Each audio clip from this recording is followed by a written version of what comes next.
द्वितीय तिमोथी 3 पर्व 16 और 17 लिखा जाए समस्त शास्त्र ईश्वर निष्पसित एवं शिक्षा अनुयोग संशोधन और धार्मिकता संबंधी शासन निमंते उपकारी जेपरी ईश्वर लोक सिद्ध होई समस्त उत्तम कार्य निमंते सुसज्जित हुए। ईश्वर को वाक्य बाइबल रे जेते सब विषय लेखा जाई अछि समस्त वाक्य ईश्वर को मुख निसृत वाक्य अटे। ईश्वर को लोक माने पवित्र आत्मा अनुप्रेरणा द्वारा ताहा लिखि अछंती सेथिपाई एहा आमे प्रत्येक दिन पढ़िबा नितांत आवश्यक अटे एवं एही वाक्य अनुसार बंचिबा नितांत आवश्यक अटे।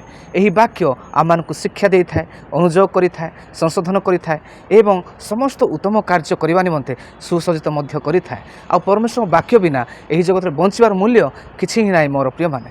सेथिपाई एही वाक्यर उद्देश्य को एवं लक्ष्य को आमे बुझु एहा ईश्वर को मुख निसृत वाक्य जानी एहा आमे सम्मान करूँ भक्ति करूँ एवं आम जीवन में प्रत्येक दिन आवरी रखू।